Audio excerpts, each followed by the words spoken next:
Brown ক্রো? কাক আবার brown হয় নাকি? এসব কি আবল তাবল বকছো ফেলুদা? গবোরিয়র বইগুলো বোধহয় পেয়ে গেলাম রে তপসে। সে কি সমাধান হয়ে গেল? খুব সহজ। এদেশে এসে সাহেবরা যখন গোড়ার দিকে হিন্দি শিখত তখন উচ্চারণের সুবিধের জন্য কতগুলো কায়দা বার করেছিল। There was a brown crow। এই কথাটার সঙ্গে কিন্তু বাদামি কাকের কোনো সম্পর্ক নেই। এটা আসলে সাহেব তার বেয়ারাকে দরজা বন্ধ করতে বলছে। There was a band crow। এই ত্রিনয়নের ব্যাপারটাও কতকটা সেই রকম। গোড়ায় ত্রিনয়নকে 3 ভেবে বারবার হোঁচট খাচ্ছিলাম। সে কি ওটা 3 নয় বুঝি? আমিও তো ওটাকে 3 ভাবছিলাম। 3 নয়। ত্রিনয়নের 3টা হলো 3 আর নয়ন হলো 9। 2 মিলে 3-9। ত্রিনয়ন ও ত্রিনয়ন হলো 39 ও 39। এখানে ও মানে 0 অর্থাৎ 0। আমি লাফিয়ে উঠলাম। তাহলে একটু 0 মানে 820, জলের মতো সোজা। সুতরাং পুরো সংখ্যা হচ্ছে 39039820। কেমন ঢুকলো মাথায়? এবার ঘুমো। মনে মনে ফেলুদার বুদ্ধির তারিফ করে আবার বালিশে মাথা দিয়ে চোখ বুঝতে যাব, এমন সময় আবার বারান্দায় পায়ের আওয়াজ।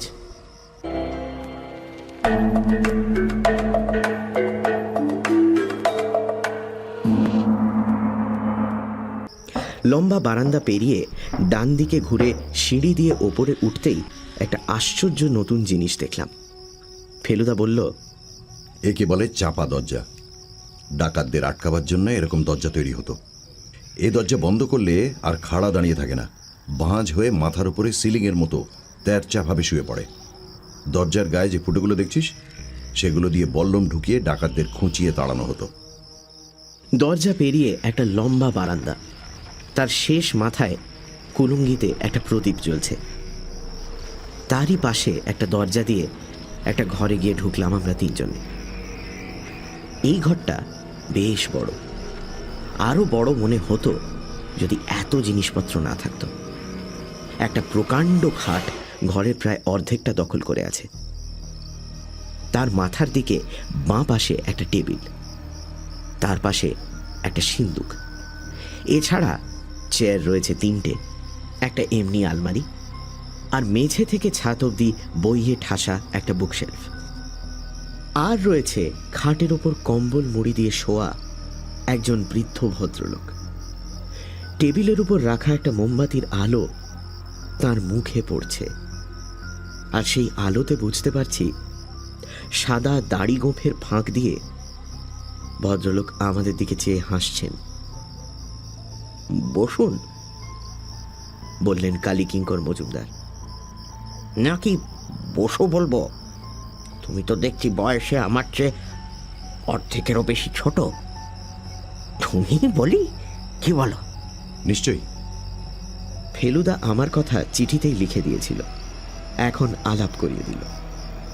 একটা জিনিস লক্ষ্য করলাম যে আমাদের দুজনেরই নমস্কারের উত্তরে উনি কেবল মাথা নাড়লেন।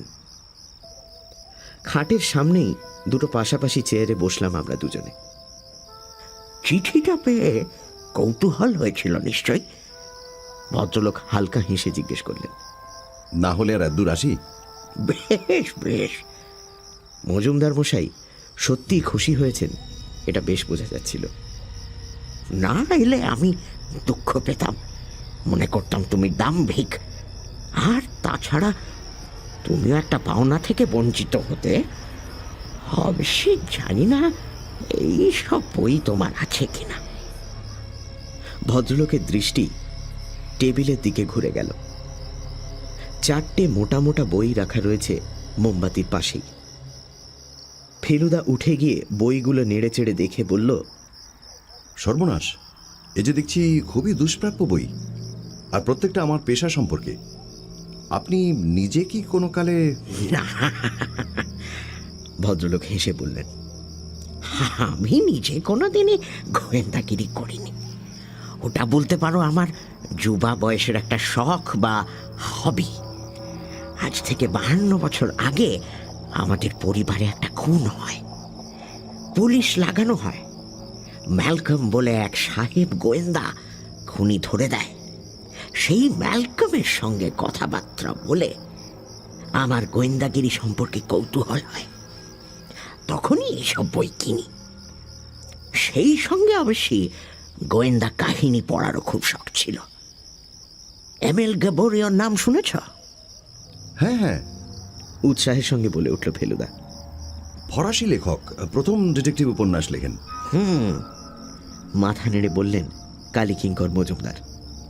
তার সব কটা বই আমার আছে, আর তাছাড়া এডগার অ্যালান পো, কনান ডয়েল, এ তো আছেই। বই যা কিনেছি তার সবই 40 বছর বা তারও বেশি আগে। তার চেয়ে বেশি আধুনিক কিছু নেই আমার কাছে। আজকাল অবশ্যই এই লাইনের কাজ অনেক বেশি অগ্রসর হয়েছে, অনেক সব নতুন বৈজ্ঞানিক উপায় আবিষ্কার হয়েছে। তবে তোমার বিষয়ে যেটুকু জেনেছি তাতে মনে হয় তুমি আরো সরলভাবে, প্রধানত মস্তিষ্কের উপর নির্ভর করে কাজ করো, আর বেশ সাকসেসফুলি করছো। কথাটা ঠিক বলেছি কি? সাকসেসের কথা জানি না, তবে পদ্ধতি সম্বন্ধে যেটা বললেন সেটা ঠিক।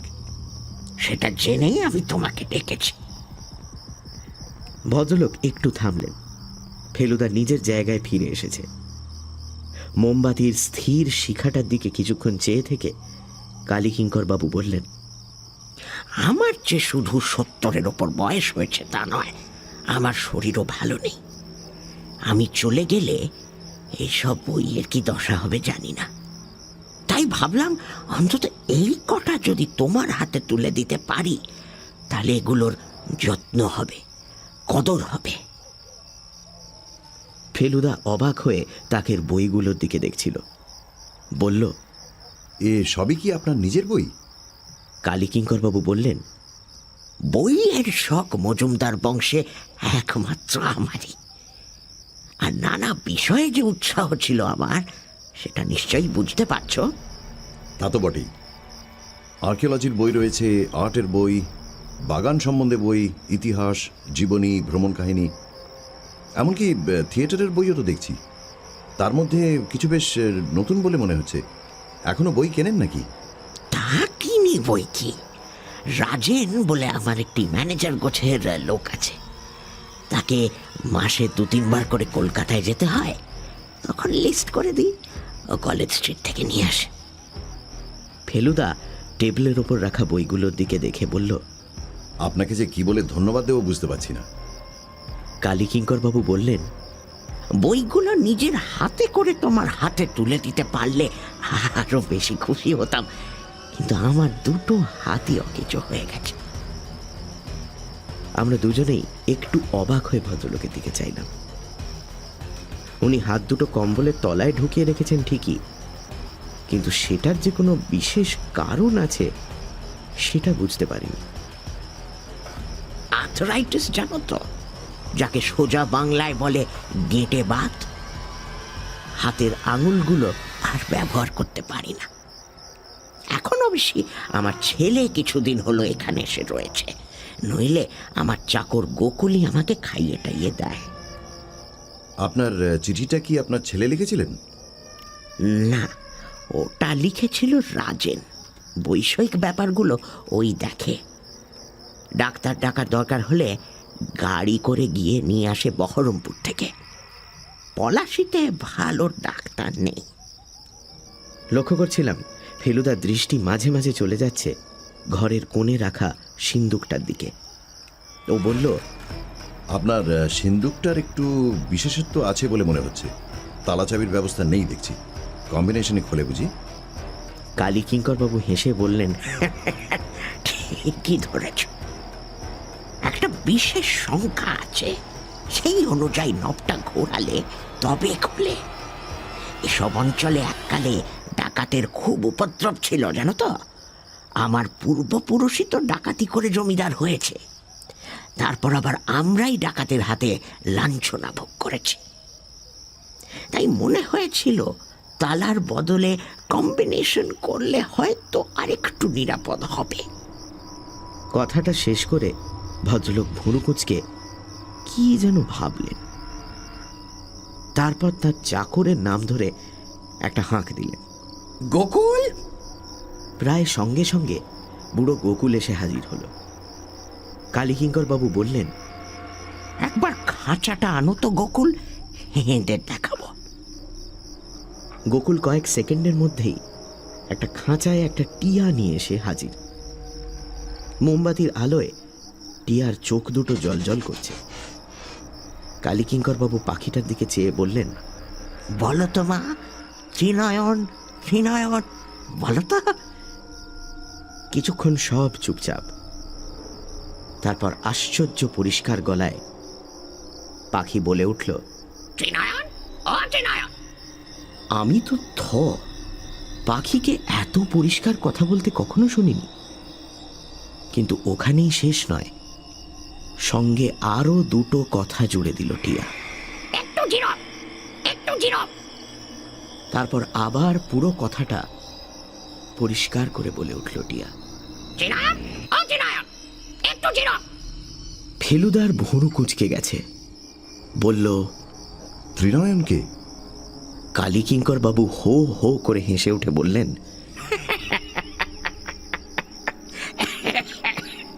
সেটা বলবো না তোমাকে, শুধু এইটুকু বলবো যে যেটা বলছে সেটা হলো একটা সংকেত।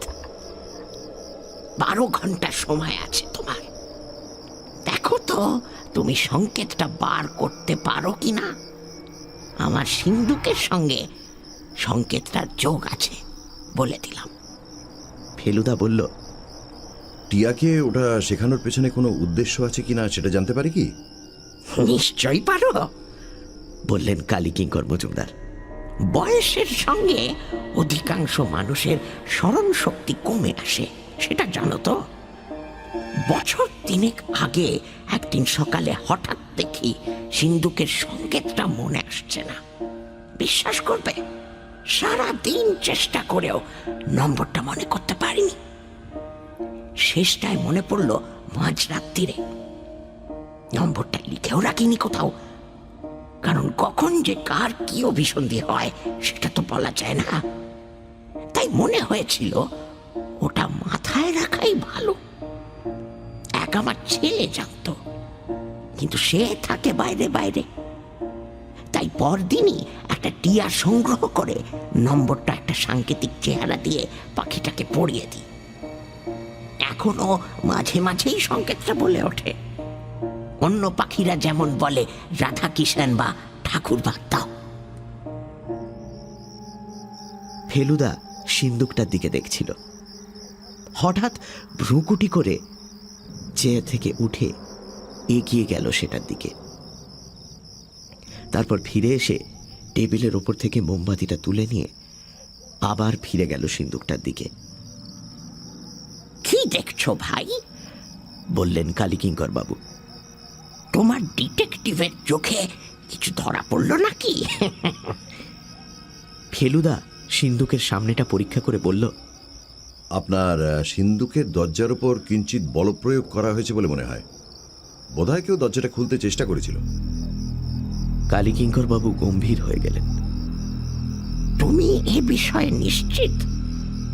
ফেলুদা মোমবাতিটা আবার টেবিলের ওপর রেখে বলল, ঝাড়পোছ করতে গিয়ে এরকম দাগ পড়বে বলে মনে হয় না, কিন্তু এ ধরনের ঘটনার কোনো সম্ভাবনা আছে কি সেটা আপনিই ভালো বলতে পারবেন।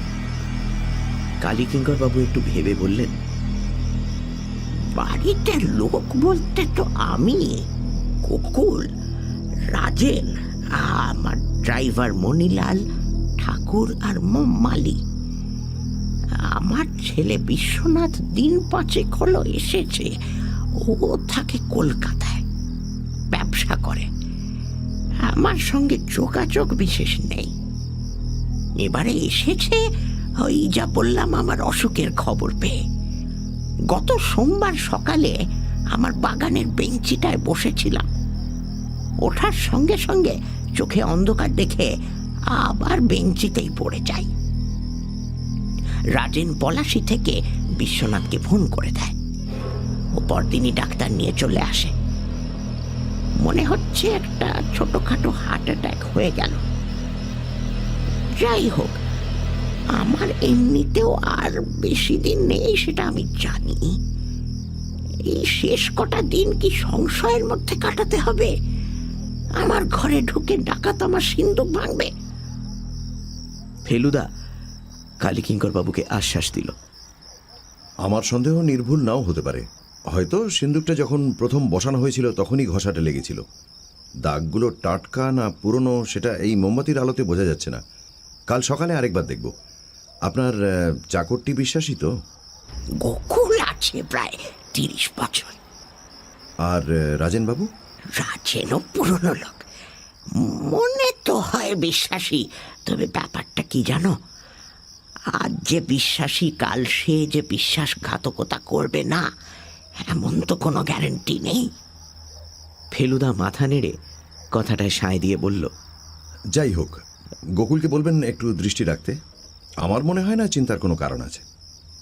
যাক, কালীকিঙ্কর বাবুকে খানিকটা আশ্বস্ত বলে মনে হলো। আমরা উঠে পড়লাম। ভদ্রলোক বললেন, গোকুল তোমাদের ঘর দেখিয়ে দেবে। লেপ, কম্বল, তোষক, বালিশ, মশারি সব কিছুরই ব্যবস্থা আছে। বিশ্বনাথ একটু বহরমপুরে গেছে, এই ফিরল বলে। ও এলে তোমরা খাওয়া দাওয়া করে নিও। কাল সকালে যাবার আগে যদি চাও তো আমার গাড়িতে করে আশেপাশে একটু ঘুরে দেখে নিও। যদিও দ্রষ্টব্য বলে খুব যে একটা কিছু আছে তা নয়। ফেলুদা টেবিলের ওপর থেকে বইগুলো নিয়ে এলো। গুড নাইট করার আগে কালীকিঙ্কর বাবু আরেকবার হেয়ালির কথাটা মনে করিয়ে দিলেন। ওটার সমাধান করতে পারলে তোমাকে আমার গ্যাবোরিও সেটটা উপহার দেব। Good night. গোকুল আমাদের সঙ্গে নিয়ে দুটো বারান্দা পেরিয়ে আমাদের ঘর দেখিয়ে দিল। আগে থেকেই ঘরে একটা লণ্ঠন রাখা ছিল। সুটকেস আর হোল্ডলও দেখলাম ঘরের এক কোণে রাখা রয়েছে।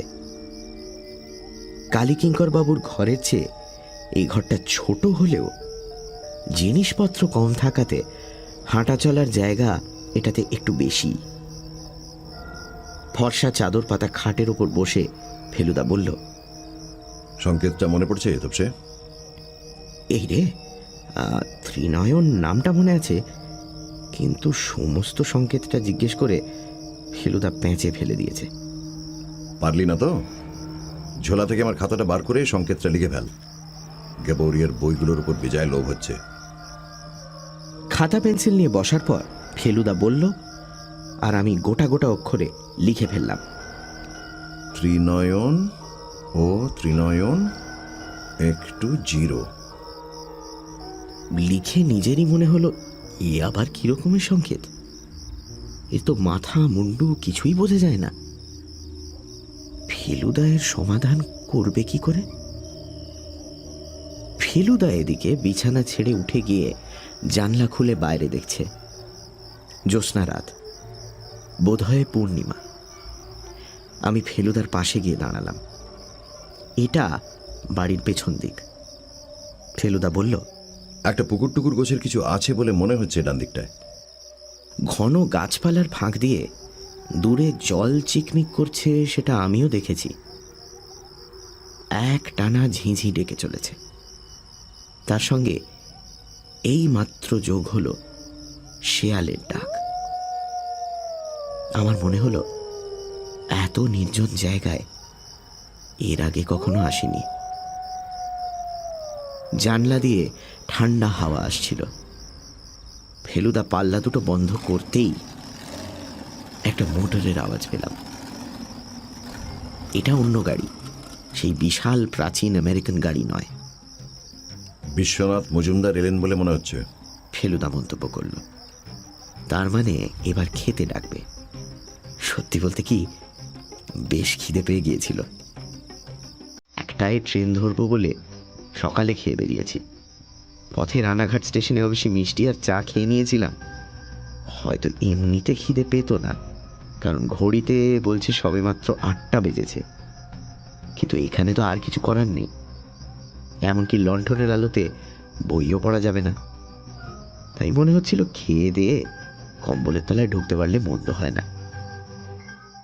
এতক্ষণ খেয়াল করিনি, এবার দেখলাম আমাদের ঘরের দেয়ালে একটা ছবি রয়েছে। আর ফেলুদা সেটার দিকে চেয়ে আছে। ফটো নয়, আঁকা ছবি, আর বেশ বড়। সেটা যে কালীকিঙ্কর বাবুর পূর্বপুরুষের ছবি তাতে কোনো সন্দেহ নেই। খালি গায়ে বসে আছেন বাবু চেয়ারের ওপর। পাকানো গোঁপ, কাঁধ অব্দি লম্বা চুল, টানা টানা চোখ, আর বিরাট চওড়া কাঁধ। মুগুর ভাজা কুস্তি করা শরীর। ফিস ফিস করে বলল ফেলুদা।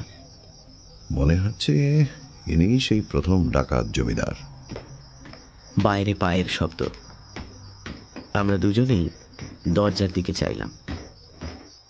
গোকুল বাইরে একটা লণ্ঠন রেখে গিয়েছিল, আর আলোটা ঢেকে প্রথমে একটা ছায়া ঘরের মেঝেতে পড়ল, আর তারপর একটা অচেনা মানুষ চৌকাঠের বাইরে এসে দাঁড়ালো। ইনি কি বিশ্বনাথ মজুমদার? না, হতেই পারে না। খাটো করে পরা ধুতি, গায়ে ছাই রঙের পাঞ্জাবি, ছোপো গোপ, আর চোখে পুরু চশমা। ভদ্রলোক গলা বাড়িয়ে ভরু কুচকে বোধহয় আমাদের খুঁজছেন। কিছু বলবেন রাজেনবাবু? ফেলুদা প্রশ্ন করল। ভদ্রলোক যেন এতক্ষণে আমাদের দেখতে পেলেন। এবার সর্দি বসা গলায় কথা এলো। ছোটবাবু ফিরেছেন, ভাত দিতে বলেছি, গোকুল আপনাদের খবর দেবে। রাজেনবাবু চলে গেলেন। কিসের গন্ধ বলো তো? আমি জিজ্ঞেস করলাম ফেলুদাকে। বুঝতে পারছিস না? ন্যাপথলিন। গরম পাঞ্জাবিটা সবেমাত্র বার করেছে ট্রাঙ্ক থেকে। রাজেনবাবুর পায়ের শব্দ মিলিয়ে যাওয়ার সঙ্গে সঙ্গে আবার বুঝতে পারলাম আমরা কি আশ্চর্য থমথমে পরিবেশের মধ্যে রয়েছি। এরকম জায়গায় দিনের পর দিন মানুষ থাকে কি করে?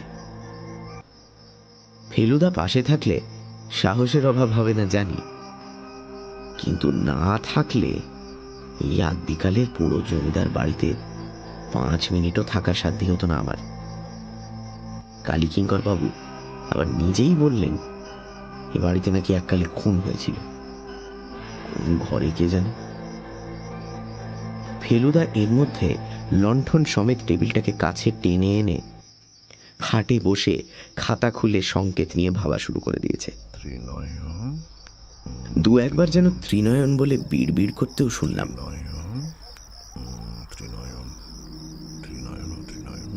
আমি আর কি করি, দরজা দিয়ে বেরিয়ে বাইরের বারান্দায় গিয়ে দাঁড়ালাম। ওটা কি? বুকটা ধড়াস করে উঠল। কি জানি একটা নড়ে উঠেছে বারান্দার ওদিকটায়, যেখানে লণ্ঠনের আলো অন্ধকারে মিশে গেছে। দাঁতে দাঁত চেপে চেয়ে রইলাম অন্ধকারের দিকে। এবার বুঝলাম ওটা একটা বেড়াল। ঠিক সাধারণ সাদা বা কালো বেড়াল নয়, এটার গায়ে বাঘের মতো ডোরা। বেড়ালটা কিছুক্ষণ আমার দিকে এক দৃষ্টে চেয়ে থেকে একটা হাই তুলে উল্টো দিকে ফিরে হেলতে দুলতে অন্ধকারের মধ্যে অদৃশ্য হয়ে গেল। তার কিছু পরেই শুনলাম কর্কশ গলায় টিয়ার ডাক। তারপরেই আবার সব চুপচাপ। বিশ্বনাথ বাবুর ঘরটা কোথায় কে জানে? তিনি কি দোতলায় থাকেন না একতলায়? রাজেনবাবুই বা কোথায় থাকেন? আমাদের এমন ঘর দিয়েছে কেন যেখান থেকে কারুর কোনো সাড়া শব্দ পাওয়া যায় না? আমি ঘরে ফিরে এলাম। ফেলুদা খাটের ওপর পা তুলে দিয়ে খাতা হাতে নিয়ে ভাবছে। আর না পেরে বললাম, এরা তো দেরি করছে কেন বলতো? ফেলুদা ঘড়ি দেখে বলল, তা মন্দ বলিসনি, প্রায় 15 মিনিট হয়ে গেল। বলেই আবার খাতার দিকে মন দিল। আমি ফেলুদার পাওয়া বইগুলো উল্টে পাল্টে দেখলাম। একটা বই আঙুলের ছাপ সম্বন্ধে, একটার নাম ক্রিমিনোলজি, আর একটা ক্রাইম অ্যান্ড ইটস ডিটেকশন। 4 নম্বর বইটার নামের মানেই বুঝতে পারলাম না, তবে এটায় অনেক ছবি রয়েছে। তার মধ্যে পরপর 10 পাতায় শুধু বিভিন্ন রকমের পিস্তল আর বন্দুক। ফেলুদা রিভলভারটা সঙ্গে এনেছে কি? প্রশ্নটা মাথায় আসতেই মনে পড়ল, ফেলুদা তো গোয়েন্দাগিরি করতে আসেনি, আর সেটার কোনো প্রয়োজনও নেই। কাজেই রিভলভারেরই বা দরকার হবে কেন? বইগুলো সুটকেসে রেখে খাটে বসতে যাব, এমন সময় আচমকা অচেনা গলার আওয়াজ পেয়ে বুকটা ধড়াস করে উঠল। এবারের লোকটিকে চেনায় কোনো অসুবিধে নেই। ইনি গোকুল নন, রাজেনবাবু নন, গাড়ির ড্রাইভার নন, আর রান্নার ঠাকুর তো ননই। কাজেই ইনি বিশ্বনাথবাবু ছাড়া আর কেউ হতে পারেন না। আপনাকে অনেক দেরি করিয়ে দিলাম। ভদ্রলোক ফেলুদাকে নমস্কার করে বললেন, আমার নাম বিশ্বনাথ মজুমদার। সেটা আর বলে দিতে হয় না। বাপের সঙ্গে বেশ মিল আছে চেহারায়, বিশেষ করে চোখ আর নাকে। বয়স 40-45 হবে। মাথার চুল এখনো সবই কাঁচা, গোঁপদাড়ি নেই, ঠোঁট দুটো অসম্ভব রকম পাতলা। ভদ্রলোককে আমার ভালো লাগলো না। কেন ভালো লাগলো না সেটা অবশ্যই বলা মুশকিল। একটা কারণ বোধহয় উনি আমাদের এতক্ষণ বসিয়ে রেখেছেন, আর আরেকটা কারণ, যদিও এটা ভুল হতে পারে, ভদ্রলোক আমাদের দিকে চেয়ে হাসলেও সে হাসিটা কেন জানি খাঁটি বলে মনে হলো না। যেন আসলে সত্যি করে আমাদের দেখে খুশি হননি। সেটা হবেন আমরা চলে গেলে পর। ফেলুদা আর আমি বিশ্বনাথবাবুর সঙ্গে নিচে নেমে সোজা গিয়ে হাজির হলাম খাবার ঘরে। আমি ভেবেছিলাম মাটিতে বসে খেতে হবে।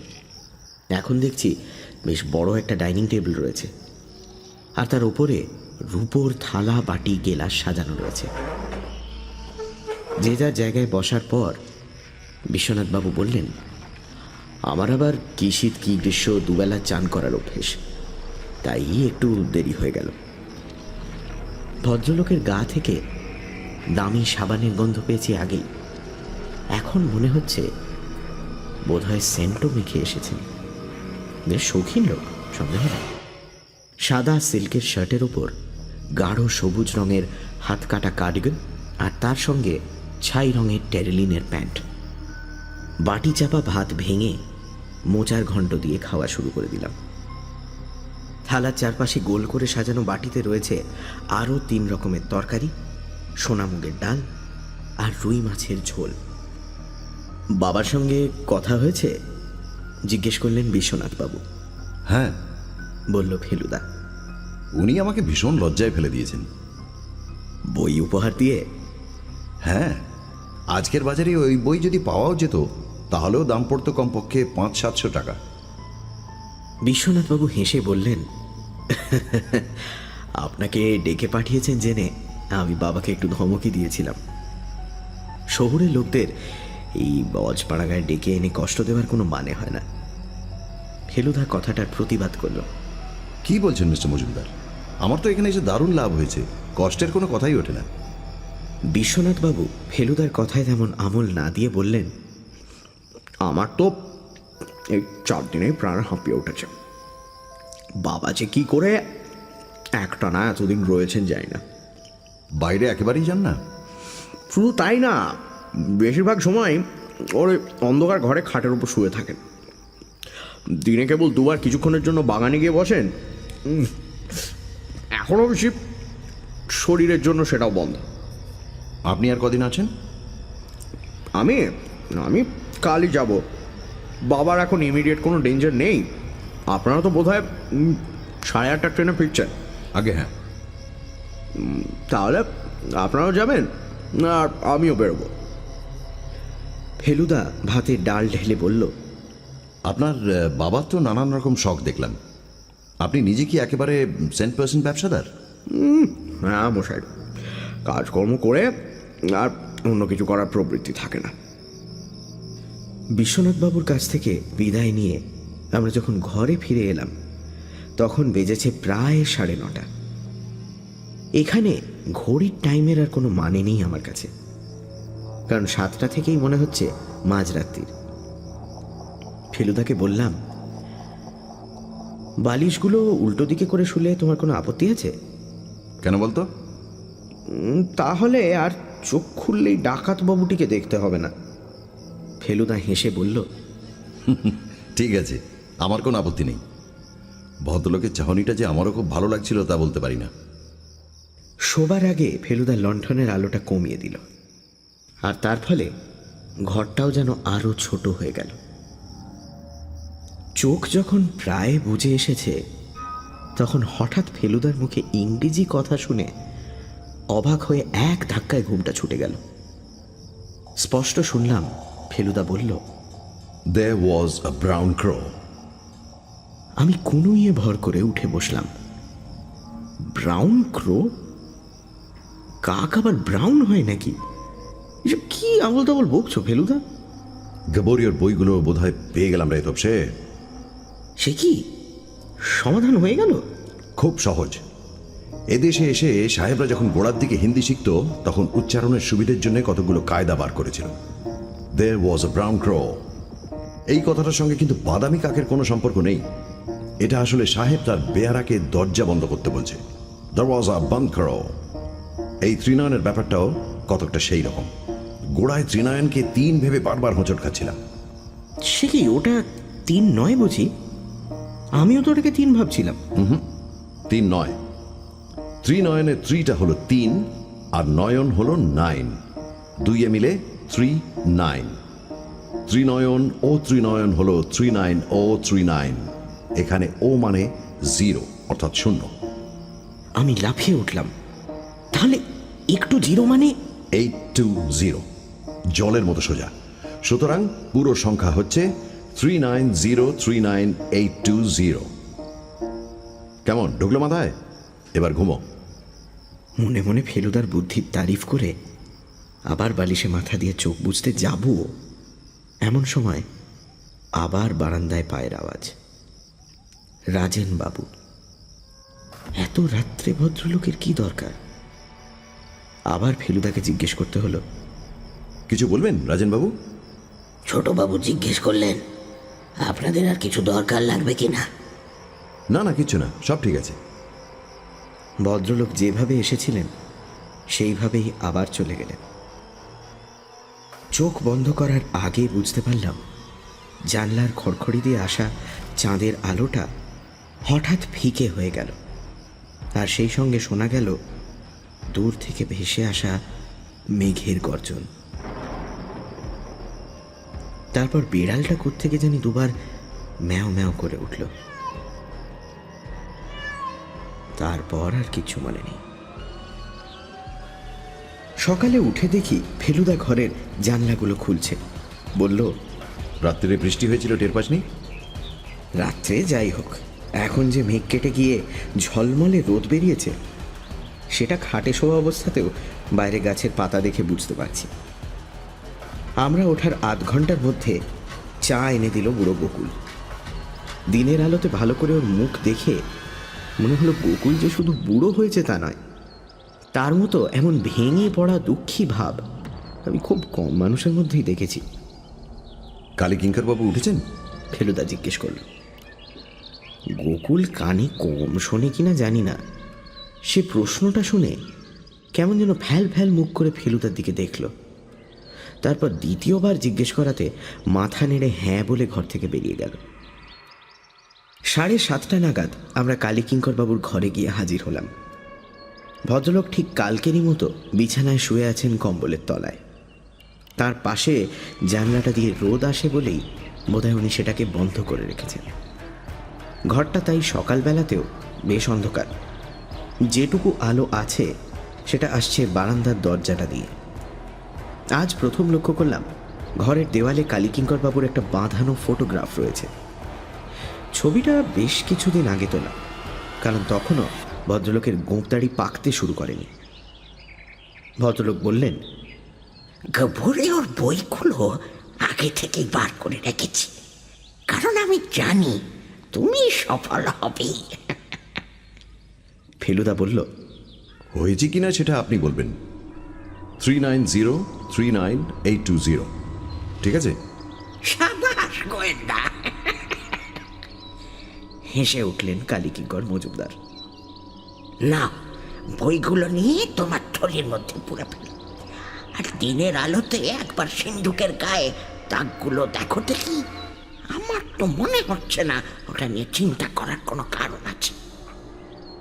ফেলুদা বলল, ঠিক আছে, আপনি নিশ্চিন্ত থাকলেই হলো। ফেলুদা আরেকবার ধন্যবাদ দিয়ে প্রথম ডিটেকটিভ ঔপন্যাসিকের লেখা বই চারখানা তার ঝোলার মধ্যে পুরে নিল। তোমরা চা খেয়েছ তো?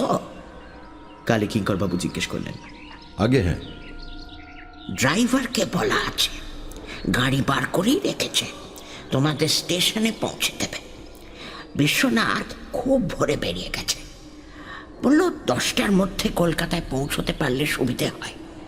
রাজেন গেছে বাজারে, গোকুল তোমাদের জিনিসপত্র গাড়িতে তুলে দেবে।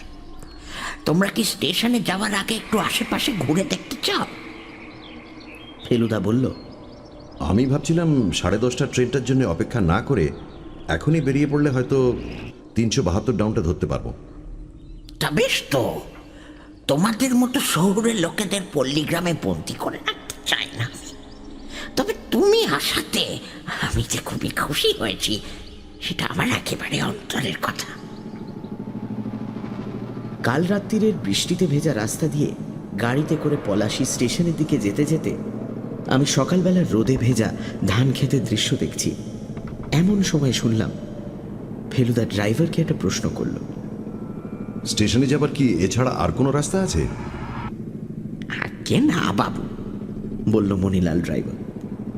ফেলুদার মুখ গম্ভীর। একবার ভাবলাম জিজ্ঞেস করিও কি ভাবছে, কোনো সন্দেহর কারণ ঘটেছে কিনা, কিন্তু সাহস হলো না। রাস্তায় কাদা ছিল বলে 10 মিনিটের জায়গায় 15 মিনিট লাগলো স্টেশনে পৌঁছতে। মাল নামিয়ে গাড়ি ছেড়ে দিলাম। ফেলুদা কিন্তু টিকিট ঘরের দিকে গেল না।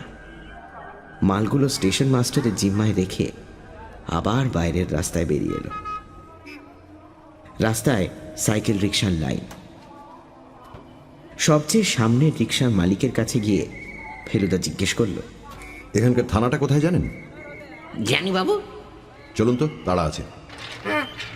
প্রচণ্ডভাবে প্যাক প্যাক করে হর্ন দিতে দিতে ভিড় কাটিয়ে কলিশন বাঁচিয়ে আমরা 5 মিনিটের মধ্যে থানায় পৌঁছে গেলাম। ফেলুদার খ্যাতি যে এখান পর্যন্ত পৌঁছে গেছে সেটা বুঝলাম যখন সাব ইন্সপেক্টর মিস্টার সরকার ওর পরিচয় দিতেই চিনে ফেললেন। ফেলুদা বলল, ঘুরগুটিয়ার কালীকিঙ্কর মজুমদার সম্বন্ধে কি জানেন বলুন তো? কালীকিঙ্কর মজুমদার? সরকার ভুরুকুচ করলেন। তিনি তো ভালো লোক বলে জানি মশাই, 7এও নেই 5এও নেই। তার সম্বন্ধে তো কোনোদিন কোনো বদনাম শুনিনি। আর তাঁর ছেলে বিশ্বনাথ, তিনি কি এখানেই থাকেন? সম্ভবত কলকাতায়। কেন, কি ব্যাপার মিস্টার মিত্তির? আপনার জিপটা নিয়ে একবার আমার সঙ্গে আসতে পারবেন? ঘোরতর গোলমাল বলে মনে হচ্ছে। কাদা রাস্তা দিয়ে লাফাতে লাফাতে জিপ ছুটে চলল ঘুরঘুটিয়ার দিকে। ফেলুদা প্রচণ্ড চাপা উত্তেজনার মধ্যে শুধু একটি বার মুখ খুলল, যদিও তার কথা আমি ছাড়া আর কেউ শুনতে পেল না। অথরাইটিস, সিন্ধুকে দাগ, ডিনারের বিলম্ব, রাজেনবাবুর কড়া দ্বারা, ন্যাথলিন, সব ছকে পড়ে গেছে রে তোপসে। ফেলু মিত্তির ছাড়াও যে অনেক লোকে অনেক বুদ্ধি রাখে সেটা সবসময় খেয়াল থাকে না। মজুমদার বাড়ি পৌঁছে প্রথম যে জিনিসটা দেখে অবাক লাগলো সেটা হলো একটা কালো রঙের অ্যাম্বাসেডর গাড়ি। ফটকের বাইরে গাড়িটা দাঁড়িয়ে রয়েছে। এটাই নিঃসন্দেহে বিশ্বনাথবাবুর গাড়ি। জিপ থেকে নামতে নামতে ফেলুদা বলল, লক্ষ্য কর, গাড়িটাতে কাদাই লাগেনি। এই গাড়ি সবে মাত্র রাস্তায় বেরোনো। বিশ্বনাথবাবুর ড্রাইভারই বোধ হয়, কারণ এই লোকটাকে আগে দেখিনি। আমাদের দেখে রীতিমতো ঘাবড়ে গিয়ে মুখ ফ্যাকাশে করে গেটের ধারে পাথরের মতো দাঁড়িয়ে রইল। তুমি এই গাড়ির ড্রাইভার? ফেলুদা প্রশ্ন করল। আগে হ্যাঁ। বিশ্বনাথবাবু আছেন? লোকটা ইতস্তত করছে দেখে ফেলুদা আর অপেক্ষা না করে সোজা গিয়ে ঢুকলো বাড়ির ভেতর। তার পেছনে দারোগা, আমি আর একজন কনস্টেবল। আবার সেই প্যাসেজ দিয়ে গিয়ে সেই সিঁড়ি দিয়ে দৌড়ে ওপরে উঠে ফেলুদা এবং আমরা তিনজন সোজা ঢুকলাম কালী কিঙ্কর বাবুর ঘরে। ঘর খালি, বিছানায় কম্বলটা পড়ে আছে, আর যা ছিল সব ঠিক তেমনই আছে, কিন্তু মালিক নেই। সর্বনাশ! বলে উঠল ফেলুদা। সে সিন্দুকটার দিকে চেয়ে আছে, সেটা হাঁ করে খোলা। বেশ বোঝা যাচ্ছে তার থেকে অনেক কিছু বার করে নেওয়া হয়েছে। দরজার বাইরে গোকুল এসে দাঁড়িয়েছে, সে থরথর করে কাঁপছে, তার চোখে জল। দেখে মনে হয় যেন তার শেষ অবস্থা। তার উপর হুমড়ি দিয়ে পড়ে ফেলুদা বলল, বিশ্বনাথ বাবু কোথায়? তিনি পেছনের দরজা দিয়ে পালিয়েছেন। দেখুন তো মিস্টার সরকার। দারোগা আর কনস্টেবল অনুসন্ধান করতে বেরিয়ে গেল। শোনো গোকুল। ফেলুদা দু হাত দিয়ে গোকুলের কাঁধ দুটোকে শক্ত করে ধরে ঝাঁকুনি দিয়ে বলল, একটিও মিথ্যে কথা বললে তোমার হাজতে যেতে হবে। কালী কিঙ্কর বাবু কোথায়? গোকুলের চোখ যেন ঠিকরে বেরিয়ে আসছে। আগে আগে তাকে খুন করেছেন কে? ছোটবাবু। কবে? সেদিন ছোটবাবু এলেন সেদিনই রাত্রির বেলা। বাপ বেটায় কথা কাটাকাটি হলো। ছোটবাবু সিন্ধুকের নম্বর চাইলেন। কর্তাবাবু বললেন, আমার টিয়া জানে, তার কাছ থেকে জেনে নিও, আমি বলবো না। তারপরে তারপরে তার কিছুক্ষণ পরে ছোটবাবু আর তেনার গাড়ির ড্রাইভার বাবু দুজনে মিলে। গোকুলের গলা ধরে এলো। বাকিটা তাকে খুব কষ্ট করে বলতে হলো। দুজনে মিলে কর্তাবাবুর লাশ নিয়ে গিয়ে ফেললো পেছনের দিকে জলে, গলায় পাথর বেঁধে। আমার মুখ বন্ধ করেছে ছোটবাবু প্রাণের ভয় দেখিয়ে। বুঝেছি। আর রাজেন বাবু বলে তো কোনো লোকই নেই, তাই না? ছিলেন, তবে তিনি মারা গেছেন আজ 2 বছর হয়ে গেল। চলে আয় তবসে। আমি আর ফেলুদা এবার ছুটলাম নিচে। সিঁড়ি দিয়ে নেমে বাঁয়ে ঘুরলেই পেছনে বাগানে যাওয়ার দরজা। বাইরে বেরোনো মাত্র মিস্টার সরকারের চিৎকার শুনলাম, পালাবার চেষ্টা করবেন না মিস্টার মজুমদার, আমার হাতে অস্ত্র রয়েছে। ঠিক সেই মুহূর্তেই শোনা গেল একটা জলে ঝাঁপিয়ে পড়ার শব্দ আর একটা পিস্তলের আওয়াজ। আমরা দুজনে দৌড়ে গাছগাছড়া ঝোপঝাড় ভেঙে এগিয়ে গিয়ে দেখলাম একটা প্রকাণ্ড তেঁতুল গাছের নিচে মিস্টার সরকার হাতে রিভলভার নিয়ে আমাদের দিকে পেছন করে দাঁড়িয়ে আছেন।